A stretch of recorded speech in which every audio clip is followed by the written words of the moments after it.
Hello అండి, welcome to అర్ణ sarees. ఈవేళ మనం చూడబోయేవి organza. One week back Varanasi వెళ్ళానండి. అవి స్టాకు ఈరోజే వచ్చినాయి. మీకు చూపించాలన్న ఉద్దేశంతో షార్ట్ వీడియో. ఆరెంజ్కి మంచి వైలెట్ కలర్ బార్డర్ ఉందండి. దానికి లైన్స్తో బ్లౌజ్, దాని పళ్ళు. న్యూ స్టాక్ అయితే చాలా ఉంది. స్టోర్కి రావడానికి ట్రై చేయండి వీలైనంత వరకు.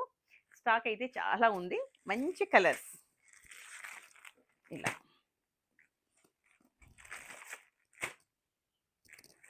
లైట్